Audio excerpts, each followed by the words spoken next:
ఓం నారాయణ ఆదినారాయణ. ఓం ఓం కాంతమ్మ ఓంకారి కాంతమ్మ. జై జై కాంతమ్మ జై కారి కాంతమ్మ. జై జై కాంతమ్మ జై కాళీ కాంతమ్మ. అవధూత కాంతమ్మ లీలలు. ఇంద్రధనస్సు పల్లకి. రచయిత శ్రీ యదనపర్తి విజయభాస్కర్ రెడ్డి గారు. గాత్రం గంటి రేవతి. సమర్పణ మండవ రవికాంత్. 95వ భాగం. నేటి భాగంలో తుంగా భాస్కర్ రెడ్డి గారు, పద్మావతమ్మ గారి అనుభవాలు కాంతమ్మ తల్లితో తెలుసుకుందాం. నెల్లూరు నివాసి అయిన తుంగా భాస్కర్ రెడ్డి గారు, ఆయన భార్య పద్మావతి. తుంగా భాస్కర్ రెడ్డికి తెలిసిన స్నేహితులందరూ కలిసి 2 కార్లు వేసుకుని డేగపుడి కాంతమ్మ తల్లి ఆశ్రమానికి వెళ్ళారు. వీరు ఆశ్రమానికి చేరే సమయానికే కాంతమ్మ తల్లి అక్కడ ఇసుక నీటి యజ్ఞం చేస్తున్నారు. వీరి రాకను గమనించిన తల్లి, రా నాయనా రా అంటూ భాస్కర్ రెడ్డిని దగ్గరకు పిలిచింది. ఆ పిలుపులో ఎంతో ఆప్యాయత, మాధుర్యము ఉందనిపించింది భాస్కర్ రెడ్డికి. వాత్సల్యపూరితమైన ఆ పిలుపునకు భాస్కర్ రెడ్డి ముగ్ధుడైపోయారు. వీటన్నిటికంటే కూడా ఎన్నో సంవత్సరాల నుండి కాంతమ్మ తల్లికి వీరితో పరిచయం ఉన్నట్లు, విడదీయరాని పవిత్ర బంధం ఉన్నట్లు, పవిత్రమైన తల్లిబిడ్డల అనురాగ బంధం పెనవేసుకున్నట్లు ఆ పిలుపు అనిపించింది. వాస్తవానికి భాస్కర్ రెడ్డి కానీ, ఆయనతో పోయినవారు కానీ అదే మొట్టమొదటిసారి అమ్మను చూసేందుకు వెళ్ళటం. భాస్కర్ రెడ్డి అమ్మ దగ్గరకు వెళ్ళగానే అమ్మ తన కాలు అందించింది. ఆ కాలును తన తొడపై పెట్టుకొని తన 2 చేతులతో భాస్కర్ రెడ్డి మృదు మధురంగా మెల్లగా వత్తసాగారు. ఆ తల్లి పాదం ఒత్తుతున్నప్పుడు తన హృదయము 7 సాగరాల కలయికలో ఎగసిపడుతున్న నీటి తుంపరల అల్లికలో ఏర్పడిన ఆనందమయ బిందువు వలె పరమ శాంతి తనకు అందించినట్లుగా భాస్కర్ రెడ్డి ఈ జన్మకిది చాలు అని మురిసిపోయారు. కాంతమ్మ తల్లి అని అందరూ అంటుంటే ఒకసారి చూసొద్దామని వచ్చామే కానీ ఇంత పరిపక్వమైన ప్రేమాభిమానాలు పంచి తన పలకరింపులతో ఆనంద పరవశంతో ఆహ్లాదపరిచి, అమ్మ అంటే ఒట్టి అమ్మ కాదు, నేను కాంతమ్మ తల్లిని అని మాకు గుర్తు చేసిందంటే అమ్మ సామాన్యురాలు కాదు అని అర్థమైంది. మొదటి పరిచయంలోనే తన పాదాలు నాకు అందించారంటే నేను ఎంత భాగ్యవంతుడను, ఎన్ని జన్మల పుణ్యమో, ఏ జన్మలో నేను చేసుకున్న పుణ్యఫలమో కానీ ఇది మామూలు మాట కాదు. అమ్మ దర్శనము ఇది ఎంతో భాగ్యము అన్నారాయన. స్వతహాగా భాస్కర్ రెడ్డి చాలా మితభాషి, శాంత స్వభావం కలిగినవాడు, దానగుణ సంపన్నుడు. అలాంటి భాస్కర్ రెడ్డి ద్వారా ఆ తల్లి ఏ లోక కళ్యాణం చేయాలనుకుంటున్నారో చూద్దాం. ఆ రోజు తుంగా భాస్కర్ రెడ్డి గారు అలా అమ్మ దీవెనలు మెండుగా పొందినవాడై, లోక కళ్యాణార్థం అమ్మ సేవకు పాత్రుడై Balaji Nagar lucky board centre నెల్లూరులో తన సొంత స్థలంలో అవధూత కాంతమ్మ తల్లి ఆశ్రమాన్ని శ్రీ కాంతమ్మ తల్లి ఆశ్రమము అనే పేరున నిర్మించారు. అమ్మ కాంతమ్మ తల్లిగారు వచ్చి ఆ స్థలంలో ఇసుక నీటి యజ్ఞం కూడా చేశారు. తన స్వహస్తాలతో అమ్మ అక్కడ అగ్నిగుండం ప్రజ్వలనం చేశారు. దాదాపు 15 రోజులు ఆ అగ్నిగుండము మహాజ్వాలగా వెలిగింది. బాలాజీ నగరులోని ప్రతి వీధి తిరిగారు కాంతమ్మ తల్లిగారు. తను వెళ్ళాలనుకున్న ఇళ్లకు వాళ్ళు పిలవకపోయినా వెళ్ళి వారిని ఆశీర్వదించారు. ఆ రోజులలో భాస్కర్ రెడ్డి పాదం నుండి మోకాల వరకు గుల్లలు గుల్లలుగా ఉండి చీము కారుతూ బాధాకరంగా ఉండేది. ఎంతోమంది చర్మవ్యాధుల డాక్టర్లకు చూపించినా, వేలాది రూపాయలు ఖర్చు పెట్టి మందులు వాడినా ఆ కాలు గాయం మానలేదు. ఏ రోజైతే భాస్కర్ రెడ్డిని చూసి రమ్మని పిలిచి తన కాలు భాస్కర్ రెడ్డికి అమ్మ అందించి అతని కాలుపై ఉంచిందో ఆ దినము నుండి 10 రోజుల వరకు ఆ కాలు పూర్తిగా నయమైపోయింది. కాలు మామూలు కాలువలే మారిపోయింది.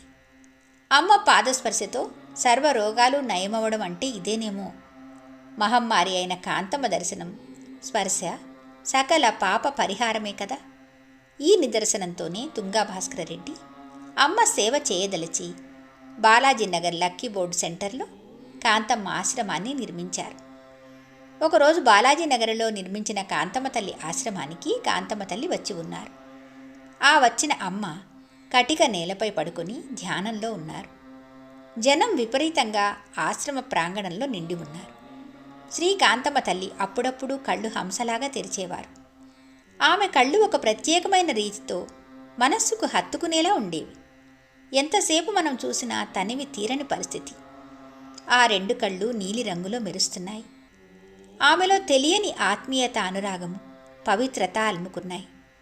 ఆ సమయంలో వెంకటేశ్వర్లు అనే డ్రాయింగ్ టీచరు ఆ ఆశ్రమానికి వచ్చారు. ఆశ్రమమునకు వచ్చిన వెంకటేశ్వర్లు కాంతమ్మ తల్లి చుట్టూ నిష్కల్మష హృదయంతో దాదాపు ఏ కోరిక కోరకుండా 200 సార్లు అమ్మ చుట్టూ ప్రదక్షిణాలు తిరిగారు. వీరికి చెమటలు పట్టాయి. ఆ సమయంలో వీరి బాధలు, ఇల్లు, భార్య, పిల్లలు ఎవ్వరూ వెంకటేశ్వర్లకు గుర్తు రాలేదు. మనస్సంతా చెప్పలేనటువంటి ప్రశాంతతతో నిండిపోయింది. ఒక మహత్తరమైన ఆనందానికి తాను తన్మయత్వం పొందారు.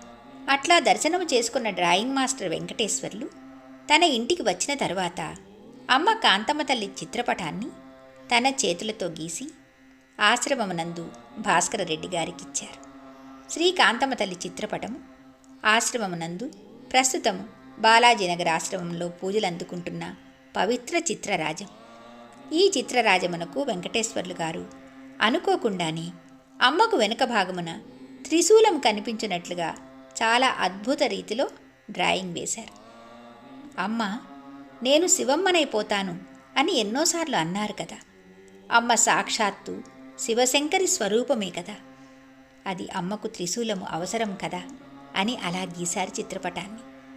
అమ్మ పటము తయారు చేసిన ఆ తరువాత నుంచి వెంకటేశ్వర్లు గారి కుటుంబము ఆరోగ్య పరిస్థితులు, ఆర్థిక ఇబ్బందులు అన్నీ మాయమైపోయాయి. కాంతమ్మ తల్లి అనుగ్రహం వీరి కుటుంబంపై సంపూర్ణంగా కృపని వర్షించింది.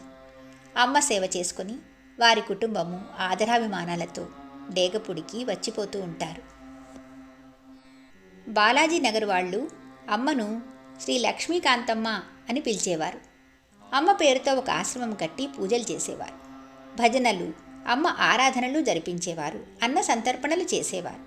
కానీ కాలక్రమేణా ఆ ఆశ్రమం మందు ఒక అపార్ట్మెంట్ వెలిసింది. ఆ భవనాన్ని గ్రామ సచివాలయానికి ఇచ్చారు. ఆశ్రమం కనుమరుగైంది. ఇప్పుడు ఆశ్రమం ఆ ప్రాంతమున లేదు. నేను రమేష్ స్వామిని, స్వామి, మీకై మీరు అమ్మ సేవకు వెళ్ళేవారా అని అడిగితే, అంటే రచయిత అడిగినప్పుడు ఆయన ఇలా చెప్పారు, లేదండి, మా కులదైవము వెంకటేశ్వర స్వామి, ఆయన లేనిదే మేము లేము. శ్రీ వెంకటేశ్వర స్వామి ఆజ్ఞతోనే అమ్మ సేవ చేసుకునే భాగ్యం కలిగింది అని వినమ్రతతో నాకు చెప్పారు. అంటే అమ్మవారు ఈ ప్రాంతంలో తిరుగుతున్న విషయం కానీ, అమ్మవారు సమాధిలో దాగిన విషయం కానీ, కలియుగ ప్రత్యక్ష పరమాత్మ శ్రీ మహావిష్ణు స్వరూపము అయినటువంటి శ్రీ వెంకటేశ్వరునకు సర్వము విదితమే. చూడండి, కనపడు అంటే దైవం కనిపించదండి, వెతికితే కనపడుతుంది. సర్వదేవతల సంచార నిలయమైన ఈ భూతలమందు అమ్మ సంచారము, అమ్మ అవతారము ఎంత గోప్యంగా ఉన్నదో చూసారా? ఆ తల్లి గమనించనిది ఏమైనా ఉంటుందా?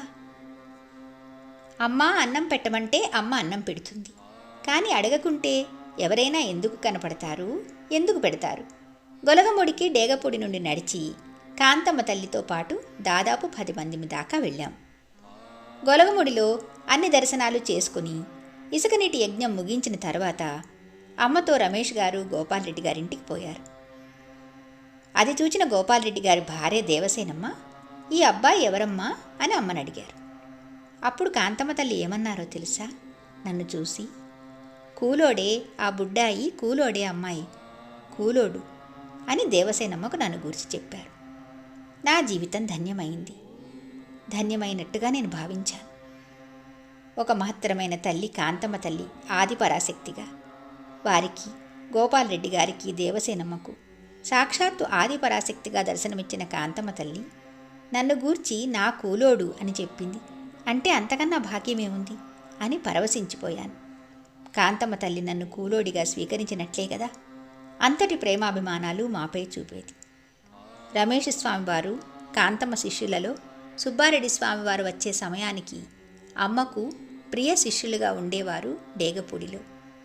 ఆయన మనతో పంచుకున్న అనుభవాలు ఇవి. ఓం ఓం కాంతమ్మ, ఓంకారి కాంతమ్మ. అవధూత శ్రీ డేగపూడి కాంతమ్మ తల్లికి జై. భగవాన్ శ్రీ శ్రీ శ్రీ గొలగముడి వెంకయ్య స్వామి మహారాజుకి జై. ఓం నారాయణ ఆదినారాయణ.